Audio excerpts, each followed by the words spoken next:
Welcome to Chapter 7 summary, where we cover mindset. And so now we're setting ourselves up for a mindset that creates vitality. And so we start off this chapter, talk a little bit about the self-help industry, but there are the three destructive mindsets that I mentioned in Chapter 2 briefly, and I just revisit here in Chapter 7. And I want to just touch on these three mindsets and just review why they're destructive. All right. These three mindsets are doing one of two things, and some of them are doing both. They're either putting us directly in opposition with our innate biology, meaning our biology is hardwired a certain way, and the way we're positioning ourselves with certain things, it puts us directly at war with our biology, with ourself. It puts us at war with ourself. Or it's misusing a biological tool, right? And so it's either doing one of those two things, and in one case, it's doing both. And so the first thing I talk about as a destructive mindset is the pursuit of positive emotions. And this is an example of using a tool, a biological tool, the wrong way. The purpose of emotions is not a destination. Emotion's not the goal. Emotions is our communication system. We're going to talk about that here in Chapter 7. So like I used the analogy with our navigation system, the purpose of your navigation system, if you were to punch it into your phone or use it in your car, is not to get the navigation system to be nice to you and tell you you're doing a good job. That's not the goal. The goal is for your navigation system, your emotional communication system, your navigation system, to get you to a specific destination. The destination is not the emotion. The emotions tell you if you're aligned with the destination you're trying to hit, the thing that's meaningful to you, the thing that aligns with purpose. And we're going to talk about meaning and purpose here also in Chapter 7. So understand that when I'm pursuing positive emotion as the ultimate goal, I'm misusing my emotional communication system. I'm misusing the tool. The biology is not designed to have emotions be the end game, okay? Being happy, fulfilled, joyful is the byproduct. It means you're aligned with things that are important to you. You're in pursuit of things that are meaningful to you, okay? So this is an example of a misuse of a very, very powerful biological tool, in this case, emotion, okay? The second very destructive mindset is to this idea of letting go of negative emotions, or basically pinning us against negative emotion in some shape, form, or fashion. As I mentioned in the book, at a time there was just ignoring emotions altogether and just stomaching them, disconnecting from them. We've evolved to, hey, it's okay to feel emotions, let's accept them. But now there's this kind of thing in the self-help world of, oh, just let go of it. Let go of the insecurity. Let go of the self-doubt. Let go of the frustration. Let go of it. It doesn't go anywhere. So this idea of letting go of negative emotions, this is an example of putting yourself at war with yourself. This directly opposes what your biology is doing. Your biology is not trying to let go of emotions. Again, emotions are communications. And in this chapter, I go through in detail, and in this chapter summary, we're going to walk through it, how to integrate the communication of all emotion, but in particular, quote unquote, negative emotion. So this whole idea of I need to let go of this, I need to let go of that, destructive patterns, destructive emotions, my anxiety, I got to let go of anxiety. All of these things will have you at war with yourself forever, and will definitely create dependency on whatever techniques that you've been taught on how to let go of emotions or disconnect from them or whatever. Okay, so very, very destructive positioning when it comes to letting go of negative emotions, right? And then the last one, which is the combination of both, put you at war with yourself and is not leveraging an incredible tool. We're using the tool the wrong way. And this is this idea of avoiding stress, right? We have to conquer stress. We need to destroy it. We need to avoid it. We need to manage it. No, okay? Two things. You're not going to get rid of stress So again, if the goal is to get rid of stress and avoid it, you're working against yourself. And you're working against yourself because stress is an incredible asset. Incredible asset. And obviously in this chapter, we go into that. And in this video summary, I'm going to talk more about that. But trying to avoid and manage stress is the double whammy. It puts you at war with yourself, and it has you miss out on leveraging an incredible biological tool that is one of the most powerful allies you have. Emotional communication system and your stress response are incredible allies. And these mindsets here that are very common in the personal development space, like I said, put you at war with yourself and or have you put you in a position where you don't leverage the powerful resources you have. Okay, so what are the mindsets we want to take on and start to train and integrate? These empowering mindsets. And so there's 3 empowering mindsets that I cover in chapter 7. First one is to partner with stress. Okay, we don't want to be at war with stress and try to avoid it, manage it, right? Destroy it. We want to partner with it. We want to learn about this system so we can leverage it, so we can use it to be empowered. Okay, so we're going to partner with stress. We're going to utilize our emotional communication. So it's a tool. Emotions are tools. They tell us if we're on track or we're off track. We need to learn how to integrate emotional communication. And I walk through that chart. In the book, there's that page that has that chart that's pretty integrated and pretty complex. Don't worry. I'm going to walk you through that here in this video and teach you how to integrate emotional communication in both scenarios. Emotional communications that just come up everyday life, normal emotional responses, and also emotions that may kind of be dominating your life. Maybe they're from something in your past where an emotion hasn't been integrated for 30 or 40 years. That's a different scenario, different approach. So we're going to walk you through both of those scenarios here. And then finally, pursue meaning and purpose. So I mentioned that a little bit in the last one. Don't pursue happiness, pursue meaning and purpose.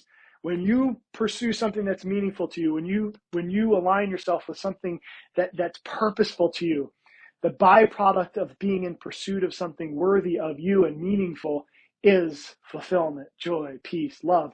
And when you're off track of that, your emotional communication system, your navigation system will say, hey, you need to pay attention here, we're off track. Right? We need to make an adjustment. All right. So we're going to walk through all 3 of these. We're going to start with pursuing meaning and purpose. And this is, in this chapter, I bring in Maslow's pyramid hierarchy. Because when I say meaning and purpose, there's a hierarchy of things that are meaningful to us. And we're never going to override our most basic needs. Those are going to be the most important thing to us. And that's basically what Maslow kind of pointed out. And I talk about this in this chapter in depth about the attachment drive and the authenticity. I'm not going to go too deep into that. I literally have an entire course called The Line where we go way into this to help people really understand attachment drive and authenticity and how to connect to those things. It's a pretty deep topic, okay? But what I do want you to understand at this point is that there is a hierarchy. And if these basic needs, like your physiological needs, right? These are pretty straightforward. If you're drowning, if you're out in the ocean and you're drowning, and I say, hey, what do you want to create in your life? What's your purpose? What's your mission in life?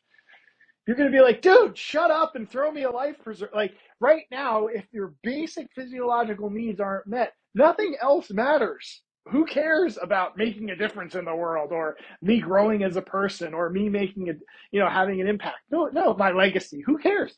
If I'm in survival mode, what's most important to me in that moment is to get safe, get physiological safe.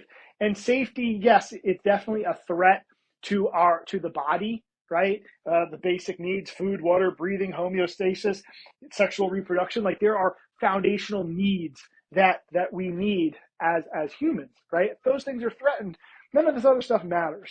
Okay, and remember, when we're children, as I mentioned in the book, we are the most dependent for the longest time species. So humans as species are the most dependent when they're born, and they're dependent for the longest period of time. This is very significant meaning we literally can't survive on our own when we're kids, which means we have to get the environment to take care of us, which means we have to get the environment to accept us. And so we'll put everything else aside, like our being authentic to ourselves, being authentic to how we feel, being authentic to our emotions. We'll suppress all that stuff. We'll suppress pain. Okay, physical pain. We'll disconnect to pain that we physically have in the body to get the environment to accept us.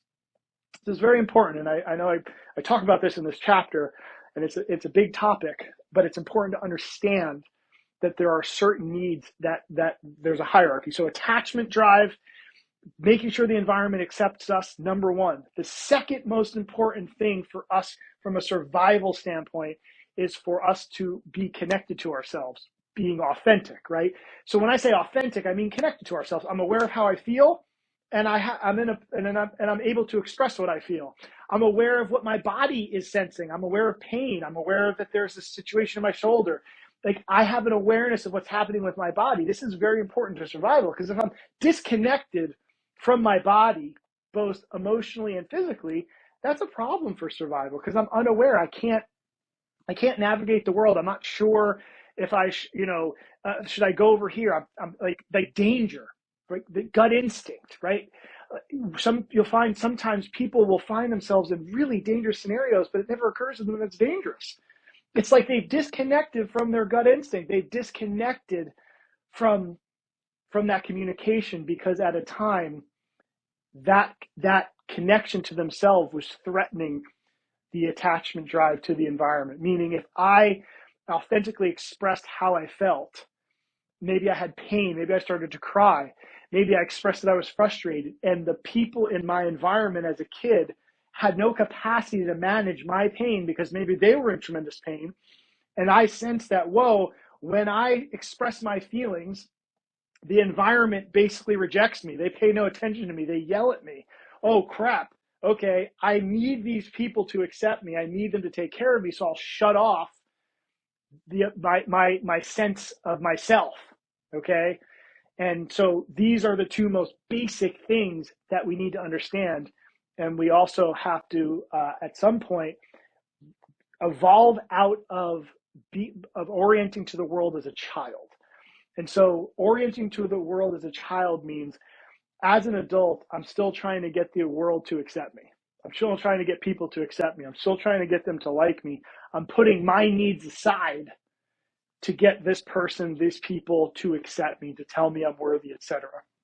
Okay, and so like I said, this is a deep topic, and if you feel like this is a place you need some support with, that's what the Align course is for. So definitely check out the Align course, because we go into, like I said, it's a big subject, and it's a process. All right. So we got our physiological needs, and then we got safety needs, which again, they go hand in hand: protection, stability, well-being, health and financial security. So there are basic foundational needs. Again, as children, we need the environment to do that. But as adults, we still need to be able to manage these things. Okay. Once these things are met, then the next most important thing is that we find a place where we belong. Okay. And this is so important. And in our world, it's become much more difficult. We were never designed to be in relation to the entire world. Okay. Like, we are in a globalized reality now. We are connected to everybody on the planet. That is a very rare thing. And for as long as humans have been, on this planet, we're talking about like a microsecond, relatively speaking, that we're connected to the world. Historically, we've been in small hunter-gatherer groups, and we were born into this community, and we just needed this group to accept us. And so we belonged, we fit in. It was much easier because we had a whole community that was raising us to be part of the community. Well, now it's just not the case anymore. It's a little bit of a free-for-all, right? And so fitting in, belonging is a much more challenging thing, because we've got so many different options and so many different things, and places we can fit in, right? I mean, there's a group that represents everything on this planet. Hey, we're the people that wear purple shoelaces on our left foot. if you want to be part of our group, then you need to have purple shoelaces on your left sneaker. Oh yeah, we don't do the left sneaker thing. We do the right sneaker, and we wear green. I mean, it's crazy. We keep dividing ourselves up into smaller and smaller groups. Anyway, this isn't the time to go down this rabbit hole, but knowing that we belong and knowing that we fit in somewhere is so important. But the only way to know if we fit in here or we belong here is we have to know ourselves. Okay.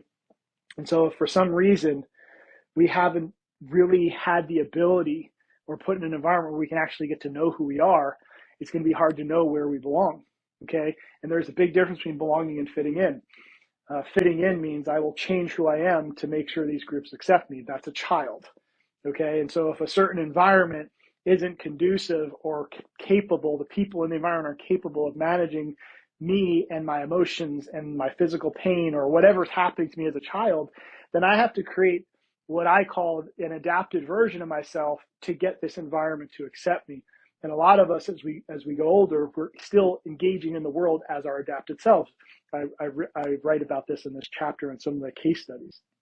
The gentleman who literally his adapted self created his whole life and did a great job, very successful, but felt very empty inside, right? That's because he was not really showing up in the world as himself.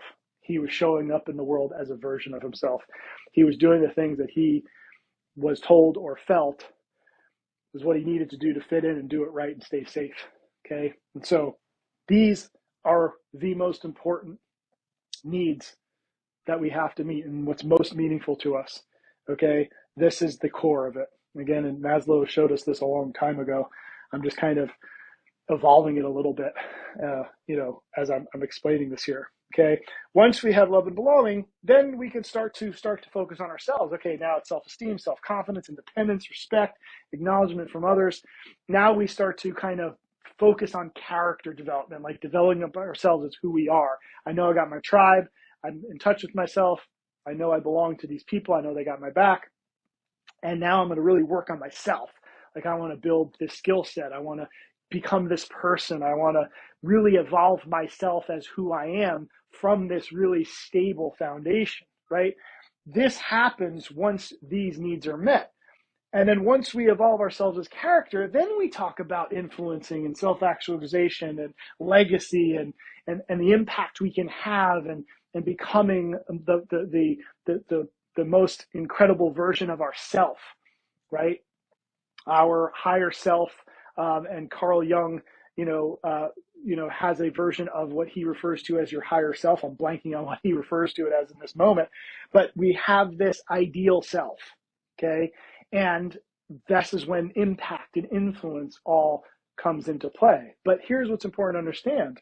Character development and influence and legacy are going to be very difficult to focus on if these things are not stable, are not met, if those needs aren't met, okay? And so when we talk about meaning and purpose, yes, I'm talking about, hey, what kind of difference, what's the life you want to live, what's going to be the most important version of life, what's important to you experientially, relationships, like all that stuff is, yes, part of that conversation, but we have to make sure we meet our biological meaning and purpose first.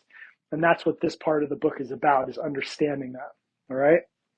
So understanding needs, meaning, and purpose, this is where we need to start and make sure and take some inventory on here, because if any of these things are not, we're not aware of it and we don't have some idea or some focus here, it's going to be very unregulating to the system, very unregulating. It's going to be just a constant buzz of anxiety, because not having these things met, the emotional communication system is like, hey, something's really off here that we need to address. That's what the emotions are communicating. There's nothing wrong with you. It's a communication like, hey, something's off. Either we don't feel safe, we don't feel like we belong, we're not connected to ourselves. Now we've got communication coming from our biology to make us aware, right? That's number one. And that kind of brings me to utilizing your emotional communication. All emotions are there to support you. And so I have in the book here this chart that give you some examples of what some emotions can be communicating. There's no universal meaning for every emotion, but there are themes that tend to show up with certain emotions. We're learning more about this each and every day. So I just kind of break this down: context, emotion, potential communication, and then what's the step to integrate. So I'll walk through 4 of these examples here. So let's talk about a context. Maybe you're starting a new job or just starting a new venture in life, right? Something new, and I'm starting something new. And boom, what comes up? Self-doubt and anxiety. Right now, so typically what happens in this space, especially if you're involved in some personal development stuff, they're like, no, let go of your self-doubt, let go of your anxiety. Like, don't let that ruin you. You got to overcome fear. You can't let it stop you. It's like, yeah, that's an overcorrection, in my opinion. Okay. What we should do is ask, well, what's the self-doubt and the anxiety communicating? I'm starting this new venture, self-doubt and anxiety show up, right? What's a potential communication? Hey, the emotions can be communicating. Hey, you're about to engage in something you know little to nothing about. This is new. So we're about to do something we've never done before. You may not be equipped to manage what's coming. Yeah, maybe that's true, right? Like, yeah, maybe there's some things I need to do to better prepare myself for this new venture that I'm on. What could I do to prepare myself better? Okay. And what is anxiety doing here in this scenario? Anytime you go into a space that's new, it's anxiety's job to make you more hyper aware, make you more vigilant. Hey, pay attention. We're in a new environment. Hey, pay attention. Pay attention. You become more sensitive, right? You become more aware. That's there to help you. Now, if we can look at it again, and we're going to talk about this when we get into stress, as, oh, these emotions are here on my behalf. They're not here to sabotage me. They're here because I need to pay attention. Like, what are some ways I can prepare for this thing that I'm about to do that I know little about, right? Oh, well, maybe I can acknowledge that it is true and I should take some steps to better prepare myself for what is coming and put myself in a better position to succeed. So if I'm starting a new venture, maybe I need to do a little bit more due diligence. Maybe I need to learn more about it. Like, one of the places that I see this a lot is people start their own business. And even when I go to some of these courses where they're trying to help people start their own business or start their coaching practice, write this book, start this, that. And they're like, yeah, you got to overcome the self-doubt and anxiety, and you should make the commitment and buy our program for thousands of dollars. It's like, oh my God. Or maybe you should listen to your self-doubt and say, man, what you're about to leave, like, and then it gets really crazy. I'm going to quit my job and start this new thing, and I'm not going to let my self-doubt and anxiety stop me. It's like, good God, that's what it's trying to do. It's trying to say, hey, put the brakes on here. I think we need to prepare ourselves a little bit better, potentially. All right. So that's an example of emotions there on your behalf. Okay. Second example, a friend says they're going to do something and they don't do it, right? That could be super annoying. Yes. And you might show up, you might be frustrated or angry. And so frustration and anger show up, and what could it possibly communicating here, right?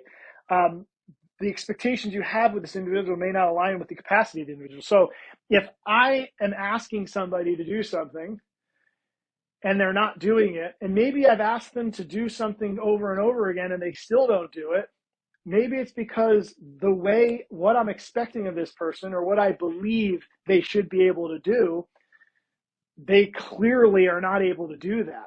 And so that frustration and anger comes up as a communication that we need to change something.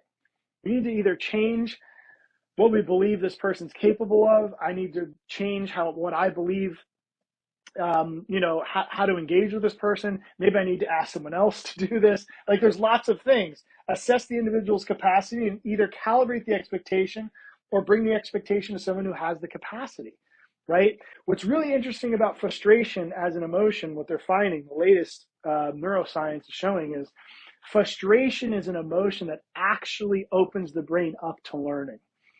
So when you become frustrated, your brain actually becomes more plastic. It literally is more capable of learning.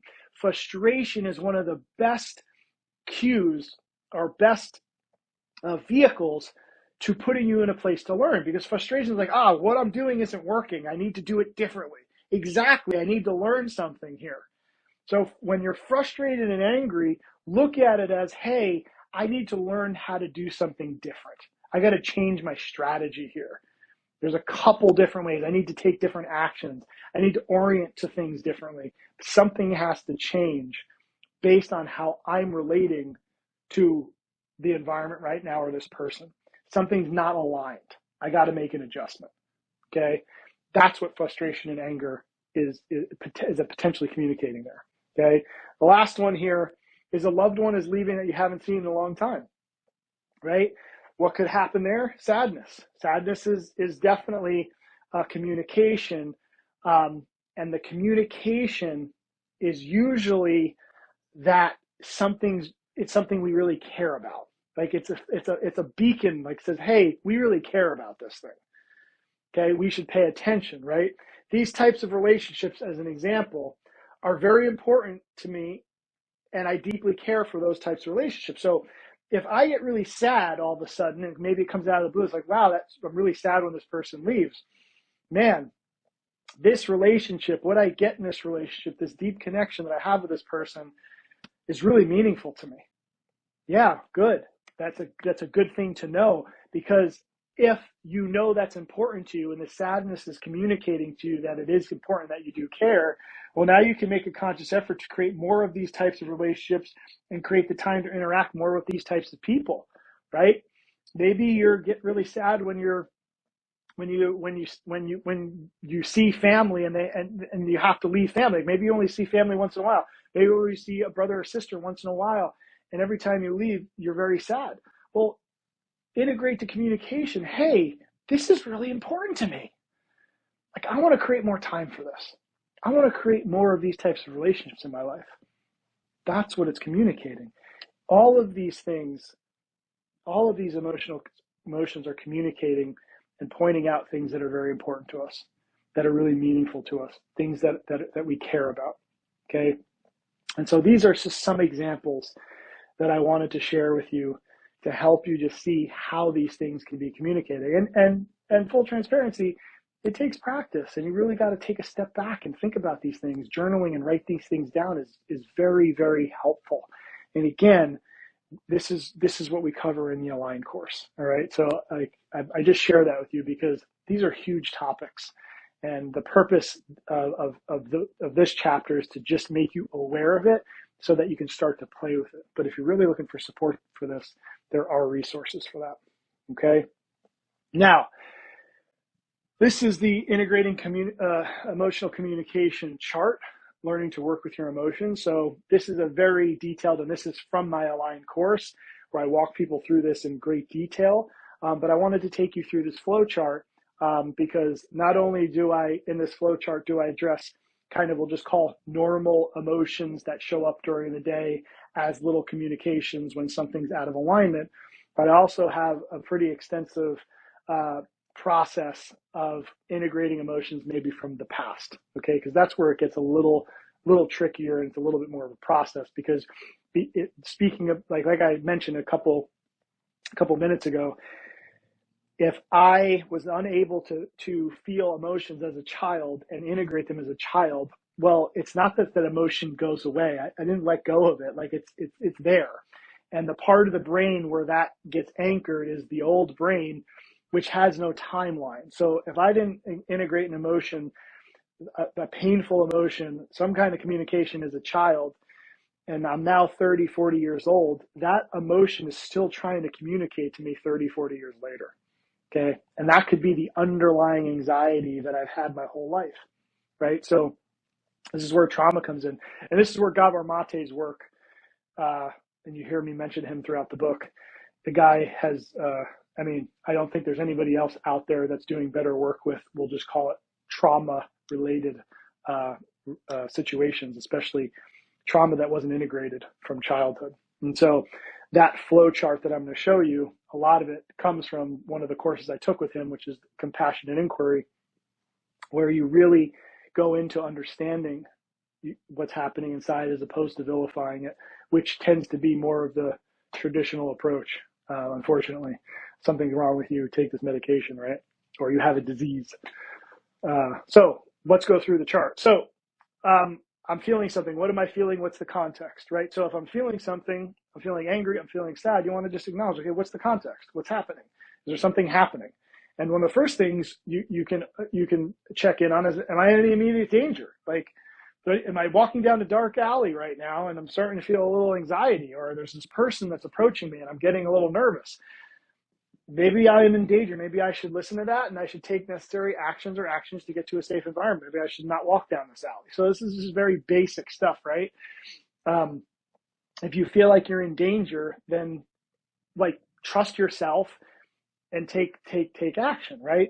The only time where this wouldn't make sense is in the scenario down here, which is I feel like I'm in danger 24/7. Okay, that's most likely something from your past that was never integrated. So there's this constant buzz you've had your whole life. I'm not talking about that. I'm talking about walking down the street and all of a sudden you just get this feeling that you're in danger, or any other type of situation where that moment comes up. All right. Just basic stuff here. All right.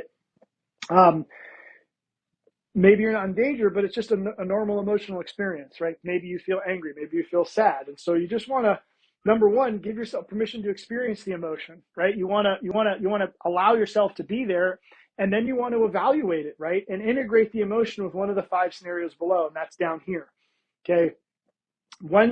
And so this is just a normal emotional experience, like I said, meaning this is not some reoccurring thing from your past that like haunts you on a regular basis necessarily.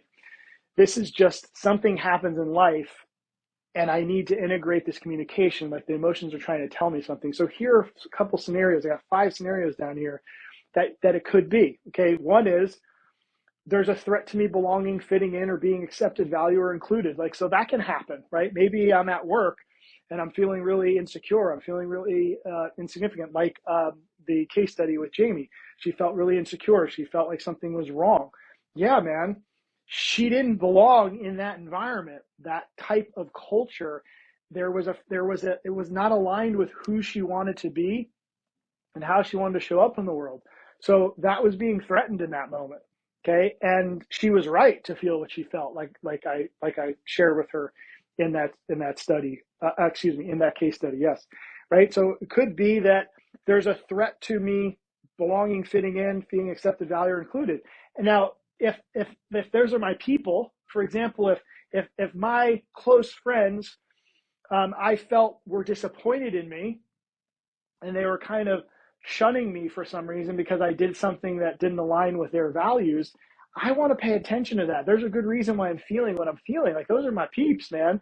Did I step out of a line here? Did I do something that wasn't okay with the tribe that threatens us as a community? That's a healthy thing to feel, and I should pay attention and I should integrate it. Okay. Now, if the community is not one that I've very consciously selected as one that aligns with who I want to be, then that's a different story. Okay. But if it is a community of people that I would consider my tribe, my people, and I've done my due diligence to qualify that, which again is a whole nother conversation. I did talk a little bit about that in this chapter. That's what I'm talking about. Okay. This is a healthy thing. This goes back to years and years, thousands of years of us as humans needing to be part of a tribe. Okay. And so if I'm doing something that doesn't align with the coherence of this community, my emotions will communicate to me. Okay. And vice versa. Maybe they're doing something that doesn't align and I get an emotion. And that's the next piece here is maybe I'm showing up out of alignment of who I want to be. Maybe I snapped at somebody, I yelled at them, and I felt tremendous guilt. It's like, well, yeah, that's not who I want to be. I remember a couple of years ago, I can't remember exactly what it was, but my parents did something to my kids, just said something to my kids, and I just got so upset with the way what they said or something. I honestly don't remember exactly the scenario, but I remember just lashing out at them, and because I was like, hey, don't do that, don't talk to them that way, don't say those things to them, that's not what I want, blah blah blah. Like, I got angry and I reacted and I basically yelled at them. And I know that they had no malintent, no intentions of malice or anything. If anything, they were doing it because they felt like they were helping, I think it was my son at the time. But I got pissed and I responded. And I remember feeling horrible about it. Okay. And I remember kind of thinking about, man, that's not who I want to be. That's not how I want to show up with my parents. That's not who I want to be in the relationship. And so even if what they did, I would put in the category of, yeah, I really would rather you not have that conversation with my son right now. That doesn't mean that the way that I articulated it to them was okay with who I wanted to be. So it's not about it not like, oh, I'm just going to make it okay for them to do whatever they want with my child. No, it's not about that. It's like, hey, I hear that's not, you would rather you would rather they not talk to your son that way. Great. There's a better way to communicate that. That's what that emotion was communicating to me. Hey, that's not who I want to be. It's not who I want to be in the world. Okay. And so that communication of guilt was an example. All right. Another one, out of alignment of what I want to create, man. I can tell you, for me, when I feel, a little defeated within myself, or I feel like I'm not enough, or I feel like I'm not, I feel inadequate. A lot of times when I feel that way, it's because I'm out of alignment of sometimes it's both who I want to be and what I want to create. I'm not behaving in alignment. I'm not taking the actions in the way that are important to me, that are meaningful to me. I've kind of fallen off the path. All right. And when I feel that way, at a time I used to go into this like feeling sorry for myself and beating myself up. And I realized that that's a waste of time. And instead I really look at, okay, hey, am I showing up as who I want to be in the world? Am I behaving and moving in the direction that aligns with what I want to create right now? And a lot of times the answer is no in those scenarios. And so I'm able to integrate that emotional communication, own, right, which we talked about in chapter 8, ownership, own what's happening and start behaving differently and making an adjustment. And usually the emotions are like, okay, we're back in alignment. Okay, so it could be that.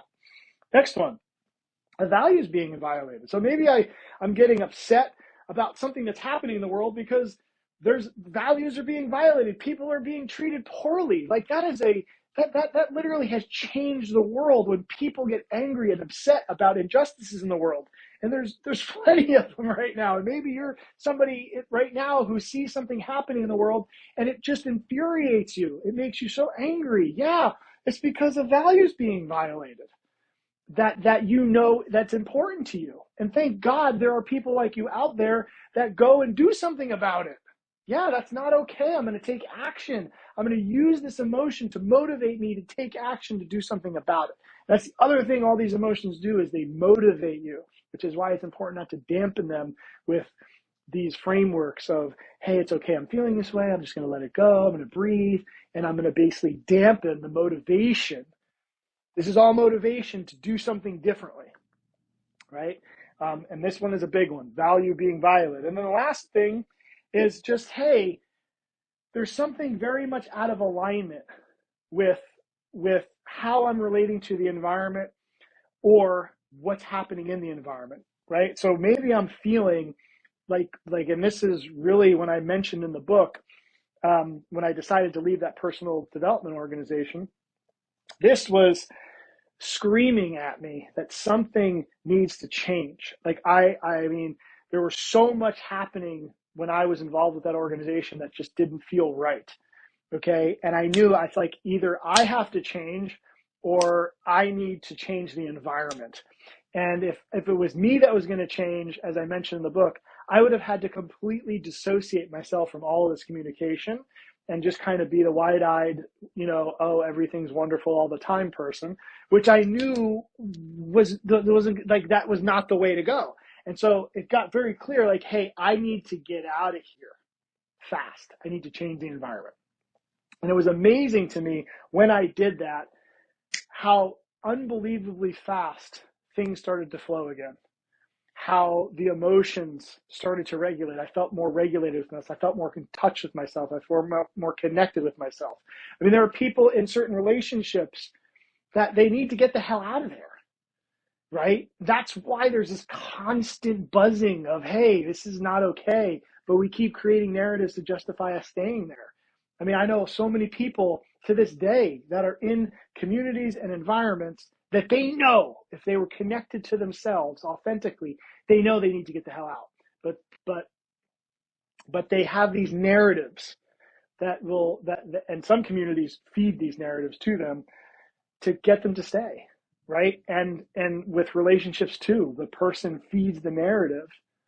Hey, you wouldn't be able to make it without me. Hey, you know, remember where you were when I found you. Like there's these narratives that basically suppress the feeling that we know authentically.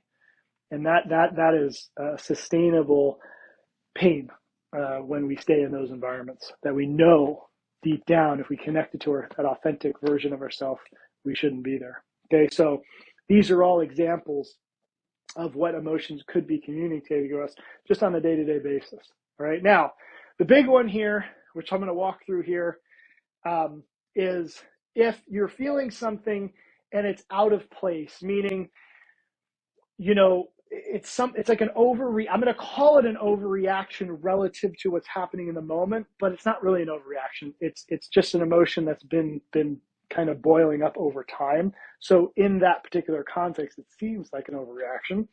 It's excessive, but at the same time, it's super familiar, right? So those are usually the symptoms of an emotion from our past not being properly integrated. It's usually out of place. It's usually excessive, but it's also very familiar. And I know it when I feel those emotions, when I have those moments, I almost feel like I'm a kid again. That's the other characteristic that I've noticed here is I almost feel like I'm a child. I'm either having a temper tantrum or I'm crawling up in the little corner, almost like sucking my thumb in the corner, just feeling horribly scared and terrified. Yeah, that's out of place, excessive, super familiar. And so if you find yourself in that situation, you want to kind of reflect, right? Like, what's my earliest memory of feeling this emotional intensity? Can I think about a time in the past where I felt this way? I felt this intensity, all right? And then just acknowledge the context of the memory. What was happening back then? Who, what, where? What was happening when I felt this? Okay, you might go back in time and something happened in your past and you felt terrified, you felt sad, you felt whatever. And you're like, okay, based on the context, right? This is what was happening. This is where I was. This is how old I was, etc. Acknowledge that. And then celebrate and be grateful for how you managed it, the way you managed it when you did. So if you felt that way as a kid and you suppressed it, you didn't express it, there was a reason why you didn't. Okay. So when you felt that intensity of emotion at that young age, acknowledge and be grateful for how you managed it at that time because it worked. Because remember, at that time, survival is the only thing that matters, especially as a kid. You've got to do whatever you need to do to make sure that the environment doesn't reject you. And a lot of times in these moments here, you probably picked the least of two bad options, meaning the least painful option. Because if you allowed yourself to feel that and express it, it probably would have meant more pain for you in some way, shape, or form. Okay, so really think about, number one, what was going on, and then acknowledge and celebrate how you managed it in that moment. Okay, because you as a child didn't have a lot of options, and so whatever you did in that moment worked because you're here today. So good job. All right. And then once you acknowledge, hey, and celebrate what you did, take note on, acknowledge what would have happened if you didn't manage it that way. Acknowledge what would have happened if not managed that way. So instead of suppressing or running or whatever, I expressed myself. I told that person that that's not okay, or I was authentic with how I felt. Like, what would have happened, right? Usually, this answer to this is, oh, it would have been 10 times worse. It would have been 100 times worse if I didn't stomach that, if I didn't shove it down. Okay, so good job is the point. Good job for doing it the way you did, because if you did it a different way, it would have meant more pain more often than not. Okay. Now, next step is to justify the emotional response in that context and how it was managed. And that's kind of, again, a continuation of these things. It's like, wow, the way I managed it in that context was exactly the right thing to do. I did a great job there. I didn't really have any other choice. Like in these scenarios, there's really usually not people in the environment to help you integrate whatever happened, right? So you had to stomach it. You had to shove it down. So justify the emotional response in that context and how it was managed. And in that justification, you should also justify that you had every right to feel what you felt, meaning that was so wrong what happened, and you had every right to be pissed off, angry, rageful. Like you had a right as a child to feel what you felt there, even though you weren't able to express it.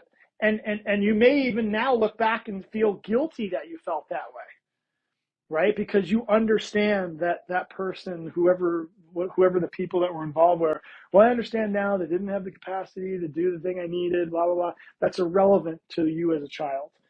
You have every right to feel what you felt in that moment. There's nothing worse than feeling alone and burdened as a kid, and being rageful and angry about it is totally justified. And so it's important to acknowledge that to you as a child. Hey, it's okay to feel that, and you had every right to be pissed.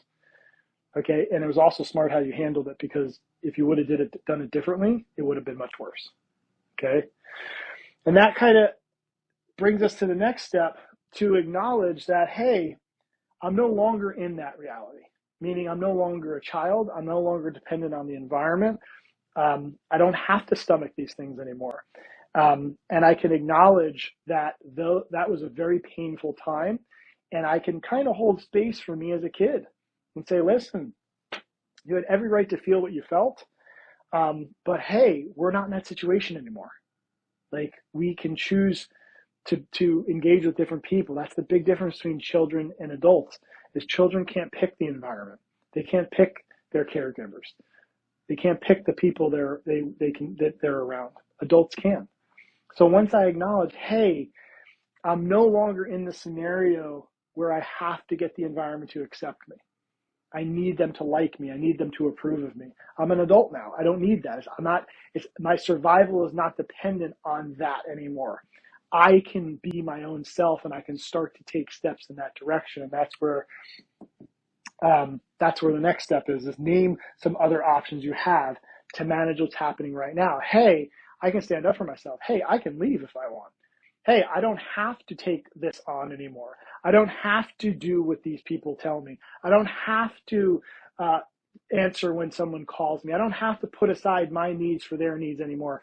Like, I don't need to do that anymore. I'm not a child. Okay, I don't need to live for these people anymore, because my life is not dependent on them anymore. Okay, and so you want to acknowledge that there's other options today. Doesn't mean you have to do any of them, but you want to acknowledge that you have them. Okay, this is just, and again, I'm going through this very quickly, but it's a process. Okay, like, this is the beginning of integrating some of these emotions. And honestly, the best way to really go through this is with somebody, to talk to somebody that, walk through this with somebody who's been trained in this. And there are phenomenal therapists out there that have been trained in this type of work. All right. And then if you can, once you name some of the options, just start taking one action. Name the action you'll start to take to integrate this. Like, maybe, you know what? Hey, I'm just going to acknowledge that I have a choice here. That can be step one. Hey, I don't have to take care of them anymore. I'm not responsible for how this person feels anymore. It's not my job to make sure they're happy.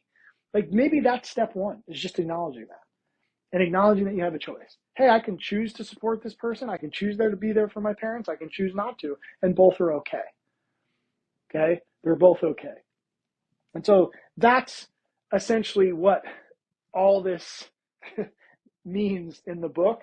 And like I said, it's a process, but I hope the purpose of me sharing this in the book, and the purpose of me going through this, is just to start to get you to see that emotions are there to communicate something to you. And this process here helps you to get to know yourself better. Know thyself. Go into the space with curiosity. And as Gabor Mate puts it, with compassionate inquiry. Go in there to inquire about why you may be feeling what you're feeling, and assume that it's there because it's on your side, and it's there to support you. It's not there to inhibit you. All right. I know it can be scary. And like I said, a lot of times, depending on what you're managing, it's a good idea to go through this with somebody who can hold that space for you. All right. So that's emotional communication. Obviously, again, it's a big topic, and that's why the Align course really dives into all this stuff at a deeper level. All right. The last piece of an empowering mindset is partnering with stress. And this is where I talk about the stress paradox. Leah Crum and Kelly McGonigal, which I'm going to talk about here in a second, they're incredible resources for this. But here's the thing I want you to understand, the big takeaway here with the stress paradox is there's no question that stress can decrease performance, diminish health, and diminish well-being. We've all experienced that. But there's the other side of the coin here, which is where stress increases performance, improves health, and improves well-being. And I think both, I would imagine that you could probably see examples of both of these for yourself, okay? When that adrenaline kicks in and you just kick butt at work, you're super focused, you're in the zone. This is the zone in sports, man. The zone in sports and performance is when the stress response is aligned in a particular way. When it crushes us is when it's not aligned, okay? And that's where the stress mindset theory comes in that Aaliyah Crum and her colleagues at Stanford came up with. And that what allows us to leverage the stress response to be an advantage is looking at it as a partner. As soon as we look at it as, I got to eliminate it, I got to manage it, this is what they're finding creates the diminished returns, the diminution in health, and the well-being. It's the mindset. It's how we look at it, okay? And I would highly recommend checking out, Kelly McGonigal has a YouTube video, How to Make Stress Your Fan. Just watch it. It's phenomenal. And she talks about how I think she starts by saying, hey, I apologize to everybody on how I've taught you. I've been telling you to avoid stress and manage it. My apologies. I've been screwing you up there, right? She's very good talk that she did. And then Leah Crum, who I mentioned, Rethinking Stress. You can watch these two things on YouTube for free. And again, they're just on the cutting edge of this idea that we should be partnering with stress. We shouldn't be trying to eliminate or manage it. Okay. And so that's the big piece of chapter 7 when it comes to stress. And I do walk you through kind of steps to position yourself to leverage stress. So let's go through this really quick. There's 4 steps. And when I say stress, when you're feeling stressed out about something, this also kind of goes hand in hand with the emotional communication too. So these two things definitely cross over. You'll see that here in a second. So the first thing you want to do is position your mind. So these are the steps. Step 1 is position your mind. Step 2 is name the stress. Step 3, acknowledge why. Step 4, the outcome and the action you're going to take. And so let's go through these. Position your mind. What does that mean? You basically want to remind yourself in emotion that the stress I'm feeling is here to support me. So if you feel that adrenaline rush, you feel the heart rate increase, you feel the energy in your body go to that next level, assume that it's there on your behalf. Hey, I'm feeling this way. The body's responding to something, and it's mobilizing the resources for me to take action because something that's happening is important to me and I need to address it. Okay. This is why you don't want to suppress this stuff. You don't want to dampen the motivation system. When this response comes, it's motivation to take action. You're increasing oxygen. You're getting the blood flow. Like everything in the system's being up leveled. Don't dampen it because you're going to lose the moment to the motivation that's there in the moment to do something about it. And so step 2 is name the stress, which is basically just name what you're feeling. Hey, I'm feeling anxiety right now. I'm feeling angry. I'm feeling frustrated. I'm feeling defeated. Like just name the emotion, okay? Just the emotion. Because what that does is it starts to put you into the cognitive space of, hey, this is what I'm feeling. You're acknowledging what's happening, all right? Excuse me, you're not acknowledging what's happening. You're acknowledging what you're feeling, okay? So it's an important distinction there, okay? And then you're going to acknowledge why. why you're feeling it.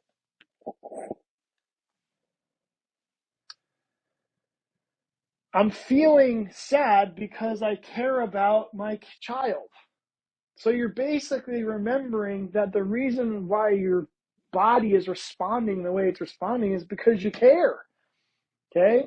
This is what I mentioned in this chapter, that the only way to really eliminate stress is to stop caring.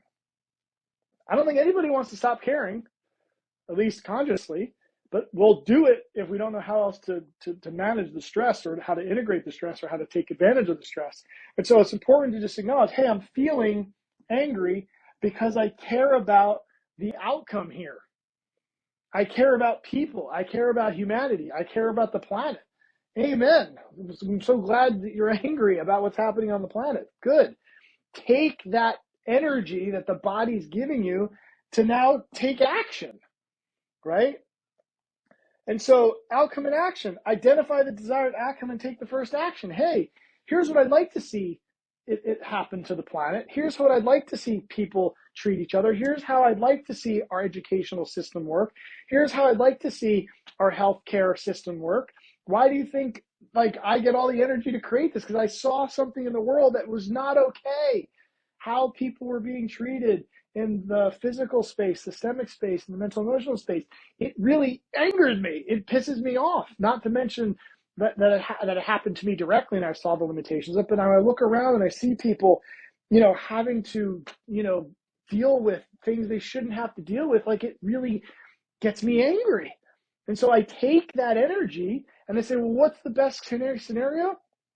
That people are empowered, that they're educated, that they're put in a position where they have agency to do something about it, and they're not dependent on the system, and they're not just running around in circles, becoming more disconnected themselves. This is what got me to write this book, right? Is to share this with you guys, okay? And so leveraging stress by going through these steps to help use the resources that the body's giving you to take action so that you can move towards the thing that's meaningful to you and pursue the thing that's worthy of you, a worthy pursuit. Okay? All right. I know this is a big chapter. So much going on in chapter 7. All right. So let's see if we can go through a quick summary here on creating a vitality mindset of vitality. So the summary. So we'll try to summarize this. I know there's so much going on in that chapter. But number 1, align your mindset with your biology. That's probably the most important thing. And the real big takeaway that I want you guys to have from chapter 7, and honestly the whole book, is to align with this incredible system that you have, this incredible body physically, this incredible systemic body, and this incredible psychology and mindset that you have. Assume that your physiology and biology are on your side, and if they're communicating something to you, they're doing it on your behalf, not because they're trying to screw up your day. So a lot of these things I'm teaching you in this book and in this chapter particularly is to align your biology with your mindset. Align your mindset with your biology. Be careful of destructive frameworks, okay? You want to be empowered with your frameworks, all right? Remembering to pursue meaning and purpose, not positive emotions. Okay, talked a lot about that here. So I want to understand what's meaningful to me biologically first, and then also I want to be true to the things that are meaningful to me from who I want to be in the world and what I want to create. That self-esteem and self-actualization part of the hierarchy. So pursue meaning and purpose, not positive emotions. Remember that emotions are tools to leverage, not something to pursue or eliminate. So again, just kind of reinforcing that they're tools. They're not something to pursue, and they're definitely not something to eliminate. And then embracing the stress response as an ally, not as something you need to manage, avoid, or eliminate. So partnering with stress. Those are the big, big takeaways from chapter 7. So again, I know that was a lot. Please, again, we've got places for you to ask questions here in the comments. And please, if there's anything we can do to support you, I can do to support you, make sure to go to that last part here that you'll see in the course of just, if you need more support, we're here. And so you're not alone. And so depending on where you are in your journey, just know that there's a whole community of people that have engaged in this. and we have people to support you if you need it. All right? Awesome. You're in the home stretch. One more chapter to go. Chapter 8, putting it all together. I'll see you there in that.